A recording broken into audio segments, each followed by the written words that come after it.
We appreciate you joining us. It's a very relevant and timely topic that we'll be talking about today. A lot of organizations, especially ones on the fiscal calendar year, so January 1st to December 31st, are gearing up for an exciting and successful 2023, and we are excited to be a part of that plan. So today we'll be talking about annual planning best practices. We'll be giving a couple of success stories.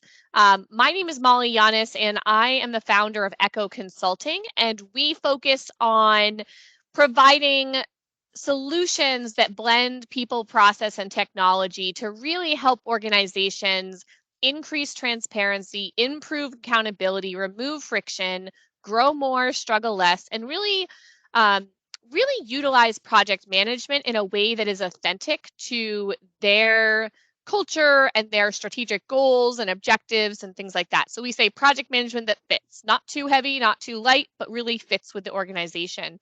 And so again, Molly, I've been in this space for probably about 15 years now. Started out very much in the technical software project management space. Started Echo Consulting in 2019. We are now 12 consultants strong and working. I think we've worked with more than 60, maybe 80 clients now, so we're definitely growing. I am located in Vermont. Again, we have this thing at Echo Consulting, we call it the personas. And way back when, my team called me the question queen, and it stuck with me. So to that end, I do want to say that throughout this webinar, please don't hesitate to engage. So you will notice that we have allowed people to be here, to be able to use chat, to be able to raise your hand, to even be able to come off, to unmute and ask a question. I love questions. Don't hesitate. If you feel less comfortable, interrupting, totally fine, understood. Don't hesitate to put them in the chat. And then the last piece before we really dig in is that we will be providing a survey. At Echo, we really believe that there is always room for improvement. And towards that end, any feedback you can give us in terms of the content, in terms of the way that we ran the webinar, our communications about it, is very helpful to us. We do like to give back. We like to share our knowledge. And so please, any feedback you have in terms of the content, maybe new content you'd like to see for next time, that would be great. So again, please don't hesitate to engage during this presentation. So a little bit more about what we're going to be talking about today. So really, with all of our content, we do want to make it very action oriented. And so we're going to be talking about how to adequately prepare for annual planning. With the actual annual planning from a meeting framework, we're going to be talking about that. And then we are definitely throughout the entire component going to be talking about annual versus strategic, the importance of both, and how they really do mesh well together, and marry them up so that you don't have a strategy and a tactical plan that are not connected and working together correctly. All right, so with that, I'm going to keep going. So again, right into where I was going with this. So it is absolutely critical that your organization has a strategic plan, that the objectives are clear, that company vision and goals are forefront so that your employees and that your team and your vendors, everyone can get behind it. One of the things that we love at Echo is working with organizations and elevating their mission. You are experts in your space. What are you fantastic at? What are you driving towards? So that is what we call a strategic plan. Usually strategic plans are, it's a continuous updating, but like major overhauls in every 3 to 5 year cycle. It might be a little bit different if you're growing faster or slower, but really we're looking for that strategic plan on more of a 3 to 5 year cycle, right? Annual plans are typically following a budget cycle.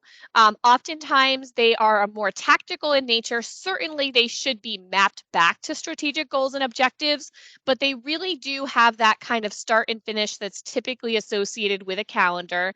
And they really are execution, measurable, focused, and everything like that. And for most of our clients right now, we're really deep into what they call budget season.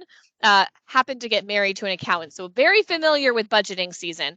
But what I'm trying to say here is that people are starting to think about, what is my hiring plan for next year and what capacities and projects do I have? They're talking about, what is my marketing budget? What is my sales budget? So when we think about that, it's not just the operational components of that, but what new things are we going to have to pay for? Are those new technologies? Are those new I don't know, like a new conference or something like that. So it is really important. An annual plan is not just about budgeting, and budgeting is not just annual, but they do oftentimes align pretty well together. So sometimes we're not hearing, oh, we're doing annual planning. We're hearing, oh, it's budget season. I'm coming up with my FY23 budget. That's fine too. Okay. Any questions? Strategic plan versus annual plan? Strategic plan, typically, again, 3 to 5 years. It doesn't necessarily have a start and a finish in a way that a typical annual plan does. So obviously, some of the objectives and things that you're working on in an annual plan, might be a strategic plan that's kind of longer term. And there's certain strategic objectives that might be, for example, 3 months or 6 months or something like that versus full 3 years, but it's kind of within that view of what's coming up in the next 3 years. So again, today we're going to be primarily talking about annual planning, but we're definitely going to be talking about how critical it is that your annual plan, that your projects, your goals and everything like map back to that strategy, and how that strategy and that vision really drives your organization forward, so that everyone in your organization knows how they fit into that strategy and where you're going. All right, so let's start talking about preparation, planning. So when we talk about strategic annual planning, right, why are we spending time with this? This can be a very expensive effort when you have, especially your senior leadership team, very engaged. It can be, annual planning is huge. How deep do we go? What do we cover with, what does it matter that's only like within a specific silo or department versus what needs to be reviewed across? Who should be included? Is it only senior management? Is it only managers? It depends on the organization, but like we need to talk a little bit more about who should be included at what point, how much information they should have. Hosting, especially if you are going to do it in person now with so many people remote and COVID and all of these different, logistics of it. Where should you host it? Should it be online? Should it be in person? And then also when to host it. So it is very important that we understand that if it is an annual cadence, if you are planning on kicking off this annual plan starting on January 1st, what do you do in terms of timing? Okay, so that's what we're going to be talking about next. So the first is why. Just like anything in your organization, it is really important to communicate why we're doing this and the value that we anticipate to get out of this. And communicating that early and often and making sure that everyone understands that it's not just one more thing on their plate and it's not just this horrid budget, tax season, whatever you want to call it, right? That it really is a critical time and opportunity to really evaluate where you are, where you're going, to stop, to drop down and really look at where we have been and where we're going. So again, opportunity to realign behind the strategic goals, to pivot if it's needed, course correct. So obviously when things come up like COVID or, major changes in your organization, you have to make immediate decisions. Annual planning is oftentimes a time to refresh, to look back, to look ahead, and to really re-engage and make sure that everything is all working towards that strategy. It's really an opportunity that we say to be proactive versus reactive. It's a time that, especially Echo, we just did our annual planning a couple of weeks ago. Really take time to look back and to say, what worked well, what didn't work well, and how do we want to apply those lessons learned so that we can be successful and more successful in the next year. So again, where are we now? Where are we going? And how are we going to get there? And we'll be talking all about that today. So what are we going to be doing? So the scope of planning, I mentioned a couple times, again, a lot of organizations really kind of kickstart this with the need to have an FY23 budget. I don't want to put that down, but it is certainly not the only component of this, right? There is a strategic component, there is a tactical component, there certainly is a budget component, and there's also logistics and other pieces as well. But today we'll be focusing on primarily kind of the strategic and tactical components. Although I do want to just say, like, we have worked with plenty of organizations that did do annual planning and budget planning. Echo Consulting actually does a lot in the work management software implementation and business process efficiency and automation. So understanding how you do create those budgets, how they get reviewed, how they get approved, how they get kind of circulate throughout the business and rolled up and all that other good stuff. It's really important as well. It can be something that takes a lot of time for a lot of different individuals and isn't super accurate. So there's a lot to this annual planning process, and there's a lot of tools that can help streamline this. And really be able to make space so that instead of just focusing on the numbers in the Excel and this number of people and 0.5 and all that other good stuff, free up space to be more proactive, strategic, and thinking about what you really see for your organization going forward, so that you are not caught in the constant cycle of, oh, I need to ask for more budget. Oh, this budget's not correct. And so there's a lot of pieces here. Okay, so anyways, sorry, the what behind the annual planning. So when we talk about who should be involved in annual planning, my instinctual answer as an individual, again, this isn't Molly as a consultant or Echo Consulting, but it's like everyone should be involved in annual planning. But not everyone has the same role in annual planning, but being able to get everyone to contribute and feel like they own the plan for what's coming next is so critical to get everyone to buy in and to really, again, own the plan going forward and making it a success. So depending on the size and maturity of your organization, there might be different levels of either leadership in your team, different roles, hats people play, et cetera. So oftentimes there is a leadership team that is responsible for kind of like the steering committee, the strategic leadership. If it's a larger, more enterprise organization, there's usually a C-suite that's associated with oftentimes the strategic planning, but also the kind of the final sign off for sure of the annual planning. There's oftentimes leadership teams, department heads, managers, things like that, all of which have different pieces of information that have to go into what does next year look like. And again, there's different components of that. So when I say resource managers, sorry, probably using a little bit too much of my project manager hat there, but think about people that are supervisors, that have people that report to them, that probably have hiring plans, that understand that people are going to need raises over the course of the year, and incentives and learning, all that other good stuff. Department leads, so the marketing team has, maybe you guys use OKRs, maybe you use different things, but like usually departments have goals that are associated that they need to deliver within their, again, I say silo in a negative way, but like within their little mini ecosystem or kingdom. And then the leadership team that's kind of bringing that all together. So anyways, depending on the organization, the size, the number of employees, the number of people, I believe all people should be engaged with annual planning, but what their role is, what information they need to provide, and what information they need to receive is really important. So thinking about what those different roles are.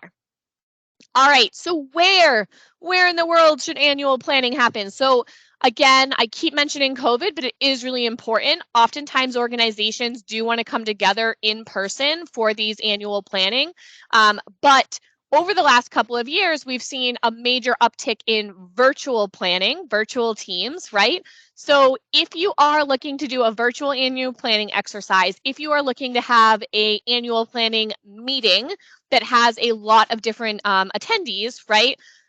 Oftentimes you're going to need to use obviously a virtual meeting software, but also using other tools so that you can collaborate. So one of the things I absolutely love to do at Echo or even in my previous life is workshop facilitation, right? So come in and help organizations bring all the different perspectives together. That can be really difficult when you're not in person. And so we have actually been utilizing a wide variety of tools. The one that we really have the most traction with right now is actually called Miro, but we've definitely used Mural, Google Whiteboard, Microsoft Teams, and a variety of different tools. But a couple of things you need to think about if you're doing virtual annual planning meetings is, do you need breakout rooms? Or are you all going to be in the same session the entire time? The other piece to consider if you are doing virtual is, are some people going to be together? So I actually call it almost hybrid. Like, are some people going to be together in person, or are there going to be multiple in-person gatherings? Or is everyone actually going to be virtual and at their own desk? That's important for the culture and the way that we set up the actual kind of annual planning exercises. It's really, really critical when we talk about where, that you understand all these logistics so that you can properly prepare so that it can be useful. If you are looking to introduce a new tool, we've definitely learned this the hard way. Even if you think it's easy to use and like sticky notes, etc., like definitely make sure that you have availability to help people and have someone designated to be kind of that help desk technician if you are doing a virtual meeting and people are struggling with how to utilize whatever collaboration tool you're using virtually. Okay. So in person, obviously my favorite from a workshop facilitation. I'm a sticky note fanatic here.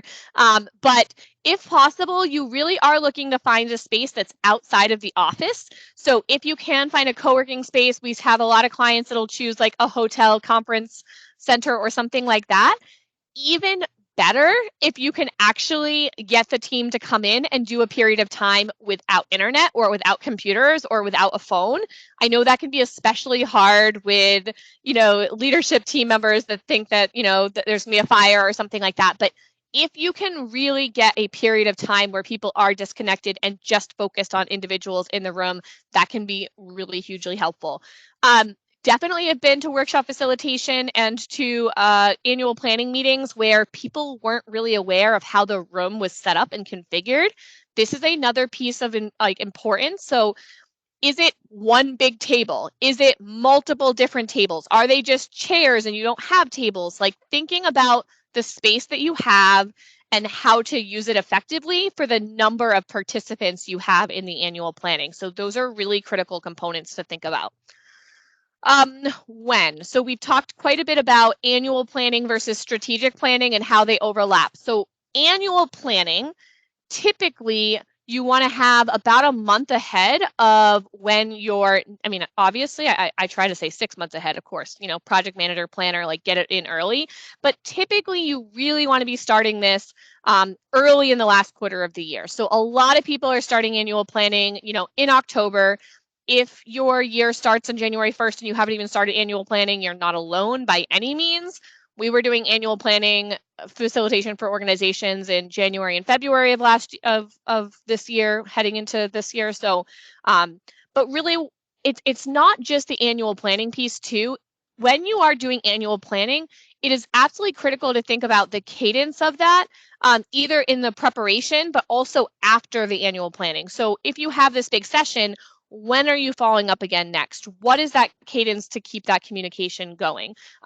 What if you are running late and you don't get an annual plan until, February of the following year? How do you communicate it out? So this when piece is important. It's never too late to plan. It's better to have a plan than to just, give up and say, oh, we're late, we can't do it. Maybe you even kick it off for, the next quarter or some other milestone. But again, most frequently we see annual planning happening really, starting that 3 months ahead of time.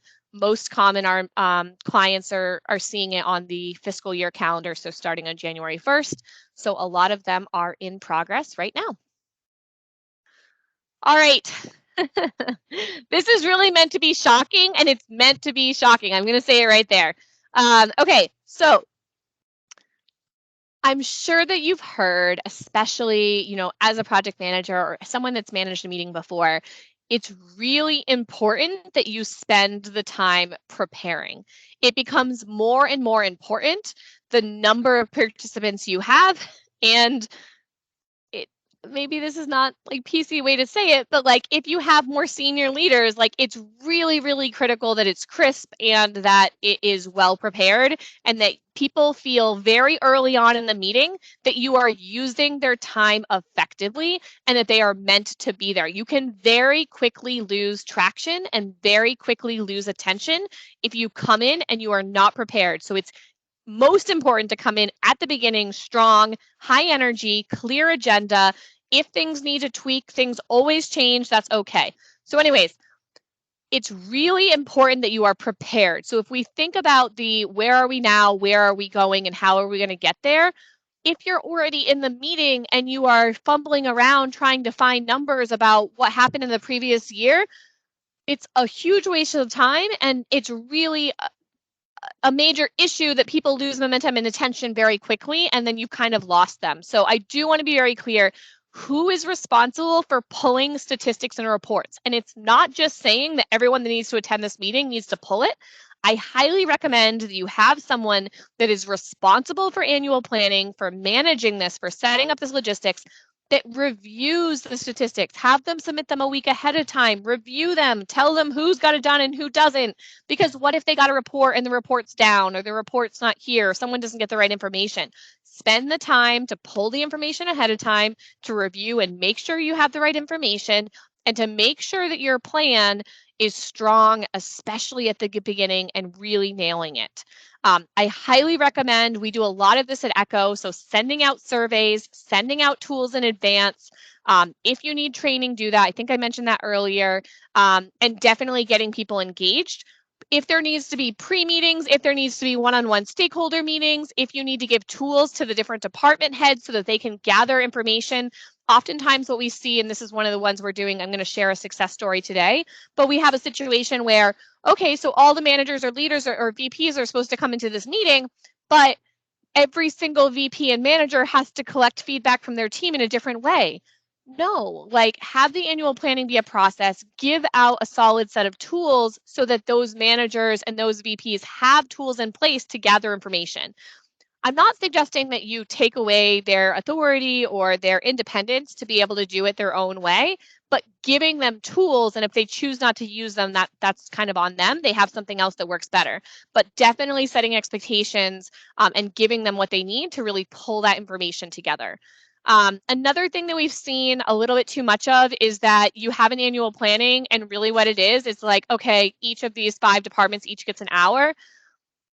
I highly, highly recommend that that's not it. You'll get like 5 different PowerPoints and different types of information and things like that. So this is an opportunity to consolidate, to look across the different departments, to bring people together and to not further silo them. So again, thinking about your meeting is how can you be most effective, right? I don't want the 5 people here to just sit and watch a marketing meeting for a marketing like readout for the next hour, right? How do we engage the different skill sets? How do we cross-pollinate? So there's a lot of planning on how to make this effective and how to really use annual planning as a way to bring the team together, cohesion, and really buy into the plan.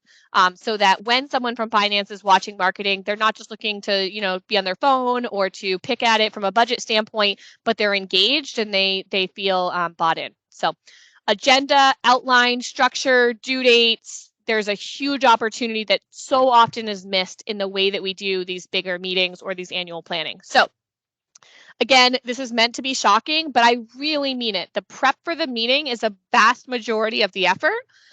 The meeting is a very small piece of it. Sometimes it's multiple meetings. Sometimes it's not even a meeting, but I highly recommend that there is a meeting. And then the post-meeting follow-up. There needs to be a follow-up the next day. I mean it. We just had it. Barb is on for me. It's like when they had the meeting, it doesn't mean you need to have all the answers. It doesn't mean that you know all the action items or all the owners. I mean, obviously, those are things that you want to be talking about in the annual planning meeting if you can get there. But it's absolutely critical that you have immediate follow-up, that you set expectations on when they should hear from you and what you are doing with it and how they're going to be engaged next. And that should be set during the meeting itself, and it should be immediately followed through on. Again, oftentimes after these annual planning meetings, people are exhausted. They had to leave their full-time, regular day-to-day job, and so they come back and they feel overwhelmed. Please make sure that people feel comfortable that their time was utilized well, that it actually means something, and that we're going to do something with that going forward. So critical. Okay, I talked a lot. I'm going to keep going unless someone asks a question. Melissa, any questions in chat right now? No questions. All right, I'll keep talking. Okay, so we talked a little bit about this before, but where are we now? Where are we going? And how do we get there? And I'm going to be honest, this slide wasn't updated because I really actually want to take it one step behind, which is saying, where are we coming from? Where were we? Where are we coming from? Where are we now? What is the current state? What is the future state that we're aiming towards? And how are we going to get to that future state? So there should even be one more box here, but this is a great summary, like where are we coming from? Where are we now? And where are we going? And I want to be clear, when we're talking about where we are coming from, Yes, we can certainly talk about things that didn't go well and have a retrospective and like have a little bit of grief, but really we should be taking those lessons learned, taking those opportunities, like and really pushing them to like how do we adjust from there? So this is not meant to be um, like a deep grief session. That should have been done beforehand. But we should be taking those trends, taking that analysis and applying that. And it is really important that we start the meeting with that piece and not immediately go into where we are going. We need to be providing that context and ground ourselves in reality. So where are we now? What is the current state? What are the current trends we're seeing? Take a chance to review the stats from the previous year. One of the things that I most love, Echoes does it for ourselves, and we've been pushing it on our clients as well. So every quarter, and again, you can do this year, we ask for a retrospective. And again, this can be done in a survey. This can be done, you can talk about this in terms of like, baseline for employee satisfaction, even client satisfaction, net promoters, all that other stuff. But it's like, what is filling our cup? What is giving us joy? What is driving us forward and is a win? And what is draining us? What is causing us to not be able to focus on our key business objectives and key value add activities, right? Like what is draining us? Take time to really get that information, to bring everyone in to it's kind of cathartic, to be honest, but it's great visibility for the leadership team to say, this is making us feel great. This is not making us feel good. This is draining our energy. And here are some of the stats that we see. What are the trends? Where is the current state? So define what your baseline is and where you are. This is a great opportunity. And again, I want to be clear, strategic planning is more picking at the vision, mission, values, you know what I mean? Like really overhauling things like that.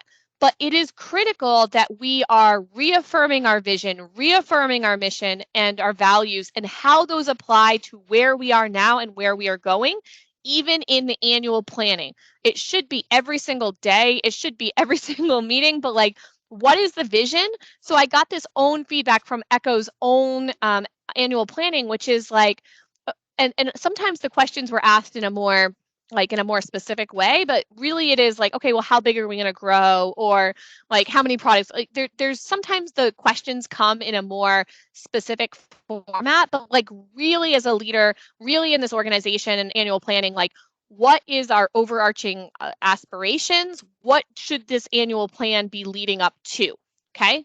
Making sure everyone has the mission and values and constantly tying back how this project, how this budget piece, how this tactic is all going to tie back to our mission, our vision, and our values and who we are and who we want to be and where we are going. So again, reaffirming the purpose of the organization.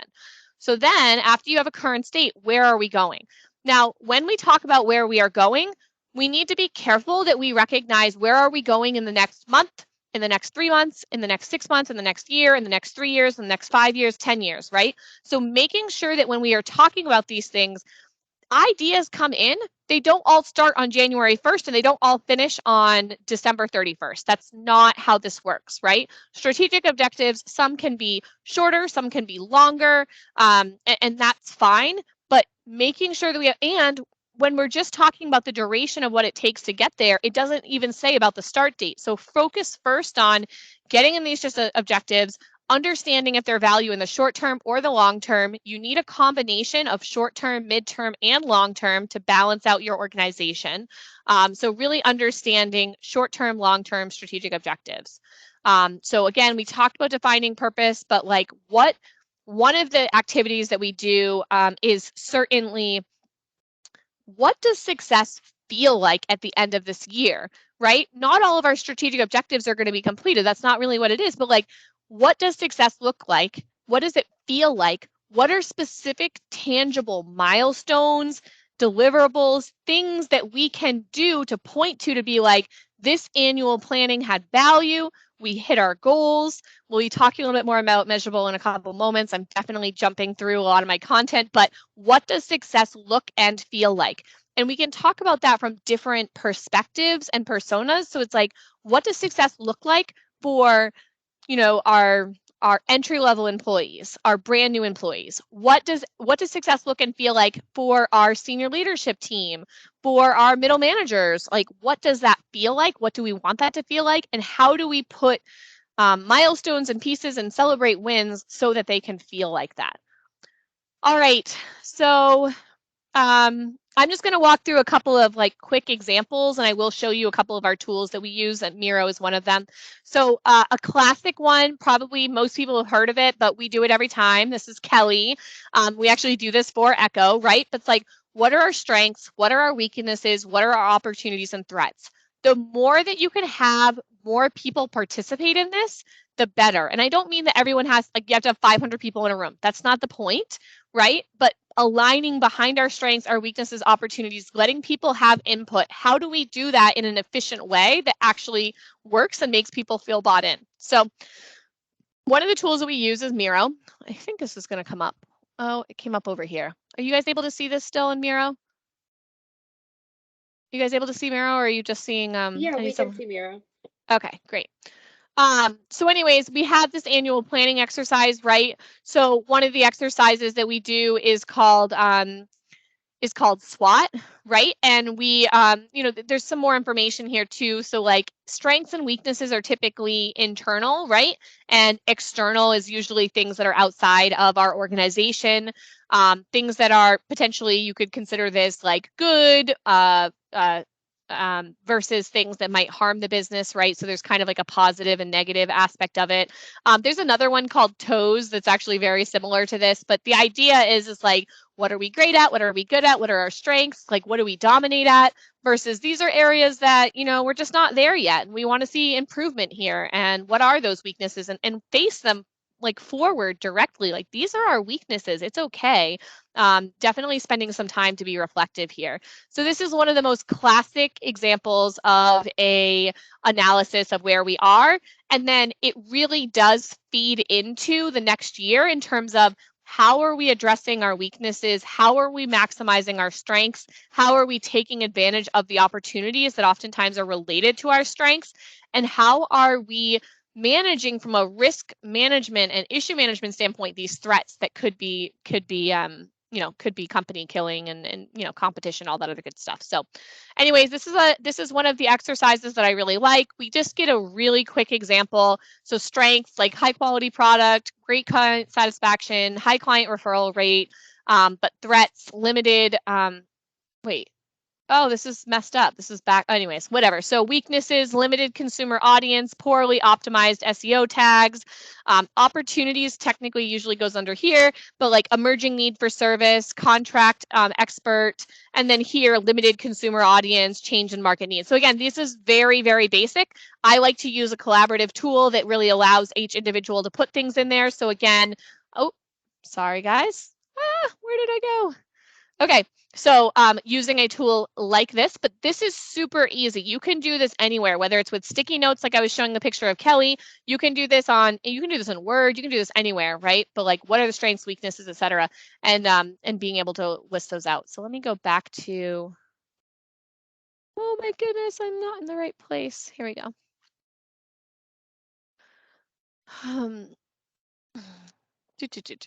What is going on here? All right, where are we now? SWOT, there we go. All right. Okay, here we go. Keep going. So it would be helpful if the slide went. So anyway, SWOT example, one of my favorites. This is one of the ones that my team uses that I really love. Start, stop, and continue. So another way to do this is like starting things that we want to start doing that we're not doing now, things that we want to stop doing that we are doing now that we shouldn't do anymore, and things that we want to continue. So again, this is a great way to bridge between where we are, where we were, and where we are going. But oftentimes, again, start by getting it out there in terms, start, stop. Okay. But anyways, really start the meeting out, start the annual planning exercise out by getting it out there where you were, where you currently are, and then using that to drive you to the ideas moving forward. If you just start looking forward, it's out of context, you're missing pieces, and it's not that kind of more global view that you really need to drive you forward. And especially this can happen. One of the big things that keeps coming out is that leadership teams not being aligned or aware of kind of where their organization is, like being in this kind of like separate space. And so really taking time to think about where you are right now and like what the multiple steps are to get to where you want to go. So again, stopping and continuing, and then what are the new things? And if you are only focusing on new, you are really missing out on an opportunity. There's a great saying, I forget exactly what it is, but like, you can sometimes get more efficiency from just stopping doing something versus starting something new. So we see this, this is a great example. So we see this in terms of tools, right? So we have so many teams and we get into an organization and they're using 10 different productivity tools, 10 different work management tools, right? Every time there's a problem, it's like, oh, I can automate it here. Oh, I can automate here. Well, then you have this complete cloud of mess because you have tools everywhere. And we come in and we talk to the procurement teams, and the procurement teams are like, oh my gosh, this is amazing. Like, yes, just consolidate so that we can all use the same tools. And when people are onboarding, they're no longer looking at 20 different ways to track information. So sometimes the biggest efficiencies can come from stopping doing something, not just adding. So subtracting something versus adding. Alrighty, stop, start, continue. So start using paid social media marketing, stop outsourcing website maintenance, and continue reviewing metrics and adjusting the strategy at the start of every month. Okay, very high level example. But again, you can have 20 different things that you want to start doing and 20 different things you want to stop doing. And sometimes it's good to just know what is working and doesn't need to be an immediate priority to change. So Echo is a great example. Like, we are a learning organization. We believe there's always room for improvement, and that's great. And we are definitely like change happens all the time. We know that. But what do you change and when, right? There are things that are what we call low-hanging fruit and things that just like they're not posing an immediate blocker, issue, et cetera, for the team. So there are things that we just need to acknowledge and make a conscious decision. We are going to continue this for this moment, for this time, for this year. We are not addressing this year. That is a critical. If you can get out of your annual planning the things that you are going to just continue with the status quo, that is important too.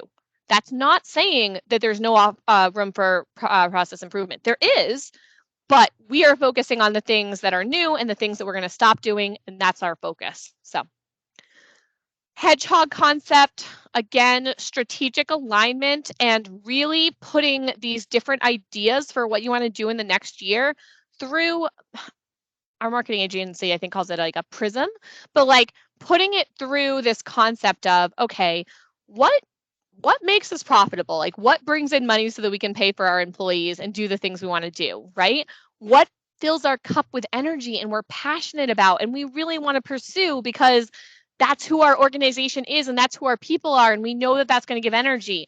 And also, what are you good at, right? And it's not just about passion, and it's not just about money. It's also about what you are really good at, what sets you apart, and really looking for something that hits all three of these. So if you have 100 different projects and ideas across 5 or 6 different divisions or 40 different divisions in your organization, what's going to drive growth and bring in money? What do you feel passionately about, right? Not just shoulda, coulda, woulda, but like what we actually like feel excited and fills our energy cup with. And what are we good at? What can you say we are good at? And this is one of the exercises I like to do. I like to make people say it out loud. Look them in the eye and tell me what you are good at. And can they do it without smirking or laughing or like backpedaling? Like, what are you best at? What is our organization best at? Say it confidently, say it proud, and make sure that the projects that you're doing are aligned with what you really are good at and compete, in that area that you are strong at. Okay. Oh, and sorry. So, oops. Oh, see. Well, I'm just going to keep going. I'll go back to Miro in a second. So, one of my quotes. Okay, I love this one. So many different organizations, they talk about constantly changing. The priorities are always changing, and it usually comes out of negative. And it's like, I can't hit a more moving target. It's really hard. Every time like, what's the expectation? The expectations are constantly changing. And you know what? It is hard. I'm not sugarcoating that. It is hard, and it is moving, and it's getting narrower. And yes, and It's impossible to hit a target that doesn't exist. So I get that it is hard to hit a moving target, but it's impossible to hit a target that doesn't exist. And this is me pushing for measurability, actually putting a line in the sand. Recognize that that line might move and then we might have to adjust and that might be frustrating. We have to communicate that. We're going to get into change management. I'll make a pitch for that too. But you have to put something out there, right? Like, and yes. So anyways, one of my favorite quotes, it's hard to hit a moving target, but it's impossible to hit a target that doesn't exist. So putting yourself out there. Oh, okay. What are we doing next? Ooh, how are we going to get there? So this is all wonderful and good and great that we're talking about, where we want to go.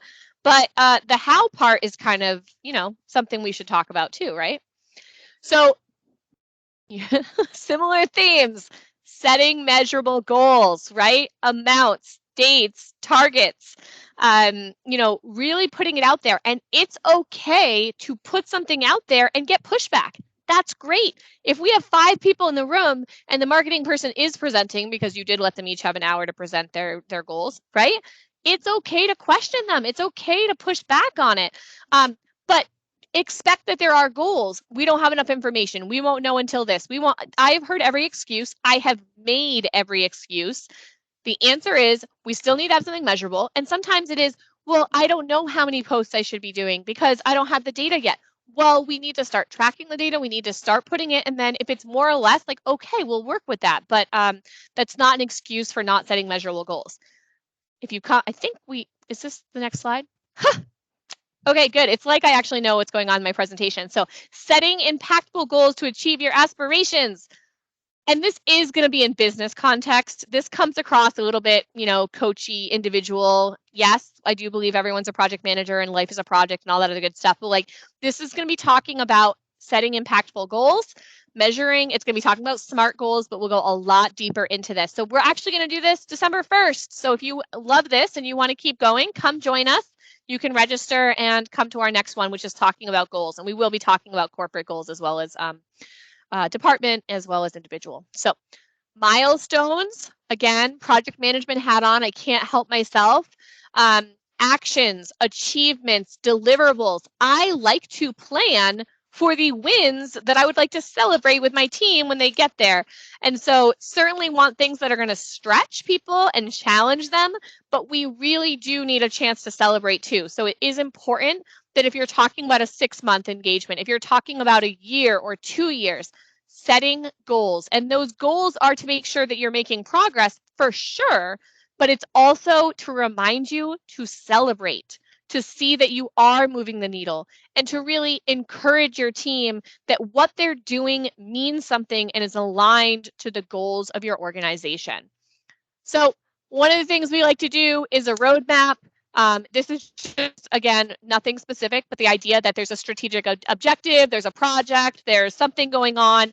Remind yourself to set a milestone, remind yourself to call people out that are doing great work, and give yourself, and some of them are going to be, what is the word I'm looking for? Like, you're just putting a line in the sand, and sometimes it's not like a logical point in the project, right? So like at the end of Q1, yes, I want to report out on the strategic initiative, but it's only been going on for a month, right? So some of those it's arbitrary. The word I think I'm looking for is arbitrary.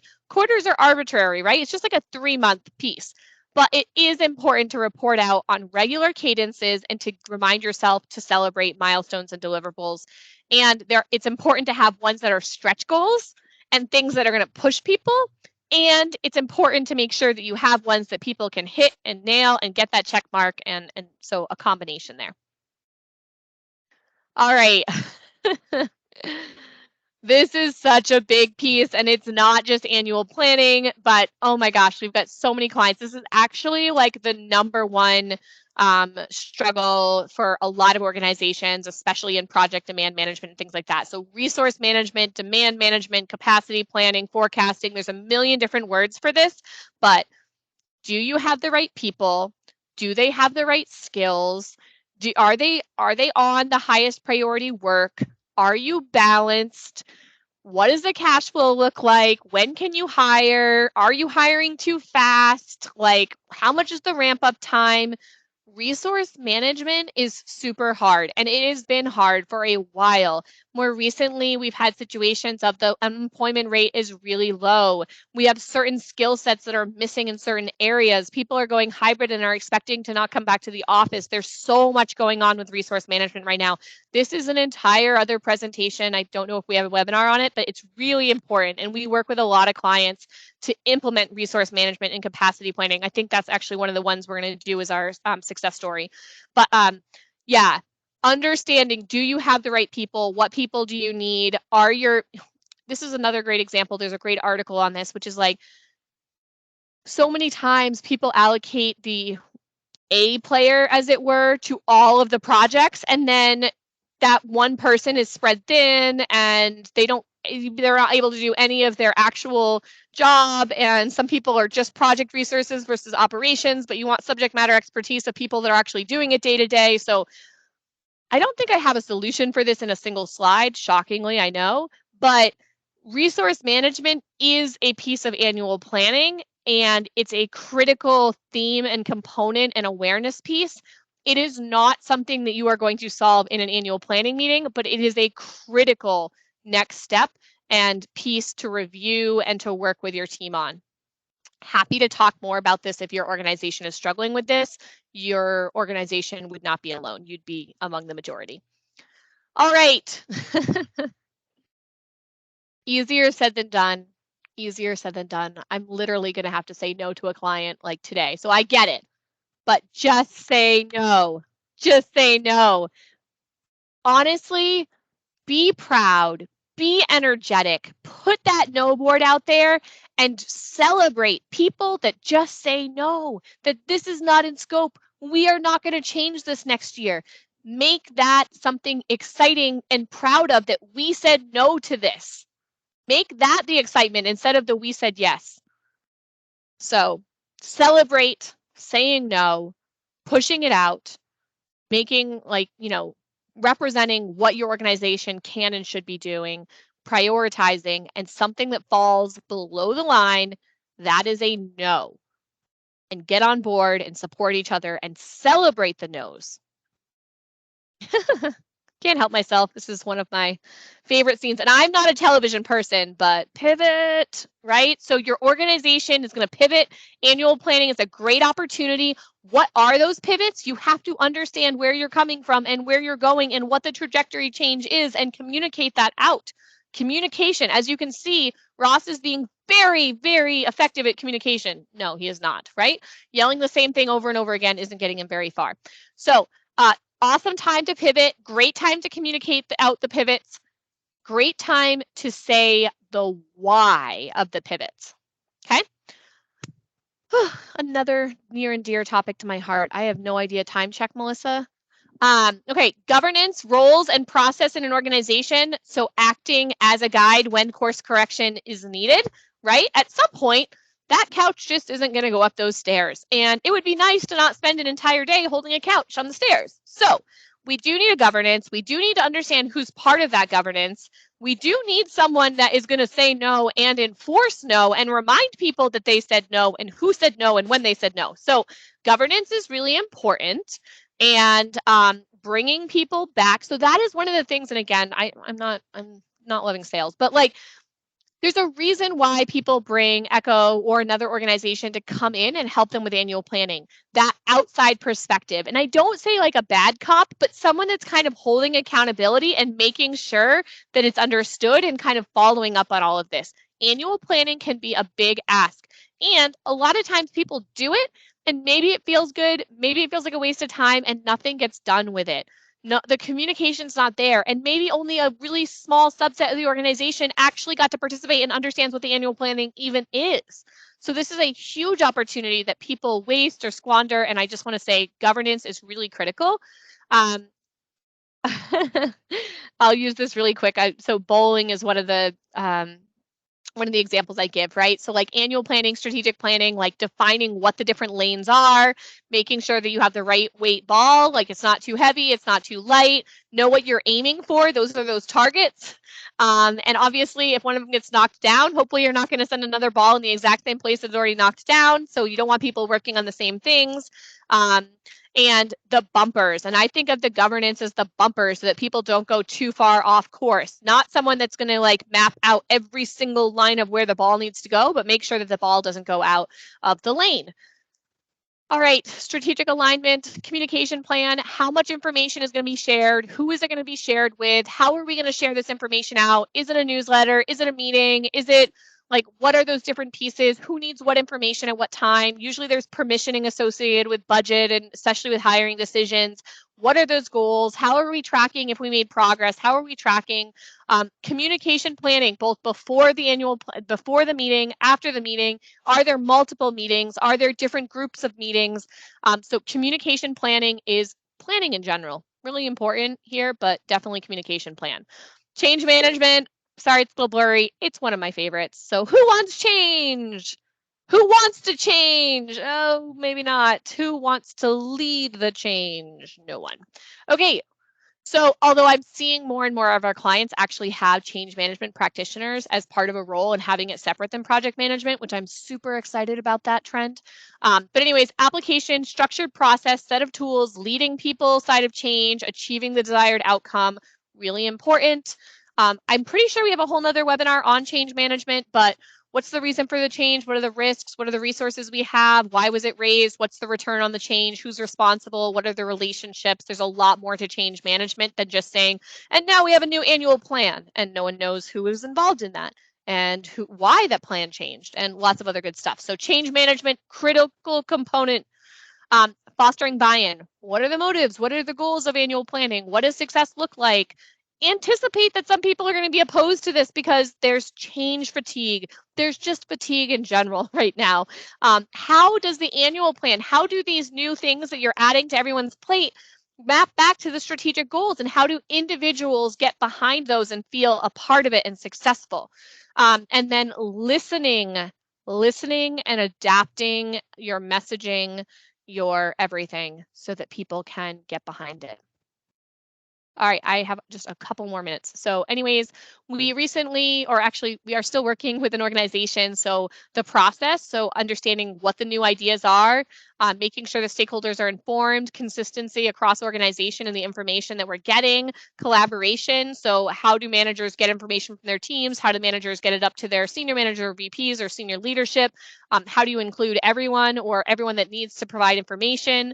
How to see people and like have people see what's interesting to them, and then kind of track the submission if people have ideas, like what is the progress of ideas, how to prioritize, how to use individual priority as well as functions, directors, and things like that, because I guarantee you what marketing thinks is important is different than what operations thinks is important, which is different than finance and different than HR and IT. So prioritization is an interesting thing. We love talking more about that, but I can't do it right now. This is an example of really high level of the different components that we do. I'll just include this in part of it. So we're talking about different people, right? So requesters, directors, functional leaders, executives. What does that schedule look like? So again, this is something that Echo likes to do. Oftentimes we do it with a different tool. So this is just a really quick example of kind of looking at, there's 170 ideas, 147 of them that have been approved. There's a different risk there in terms of not saying no. Deferred, look, we're celebrating our wins. Even though I'm not thrilled that I see that most things were approved, I want to celebrate that we said 3 things are not happening. These are deferred. These are not happening this year. And then waiting for approval, where we are in status, what the different organizations are, and things like that. So again, just simple, but we like to use some sort of data management system in place, some sort of task management system. 5 minutes left. Any questions? If you want to use an outside facilitator, Echo loves this. And let's see here. I am doing another event on project risk management if you want to listen to me talk more. Actually, that one is going to be in person here in Vermont for the local PMI chapter, but I'm pretty sure we'll review it. We'll have some sort of recording. And if you want to talk more about setting really impactful goals, you can join us for our next webinar on December 1st. And if you just want to see that if we have upcoming webinars that are interesting, we do typically post our recordings to YouTube. If you haven't checked out our YouTube channel, please subscribe. And we put a lot of content there, webinars, but also quick tips and things like that, especially if you're using specific work management platforms and things like that. You can follow us on LinkedIn. you can follow me as an individual, Molly. You'll hear more things about mental health and small business ownership and some other pieces. And then Echo, definitely a lot of content on project management, risk management, change management, tool implementation, and digital transformation, and all sorts of good stuff like that. And I actually put my personal information up there, so that's great. I guess you can email me or set up time with me as well if you're interested.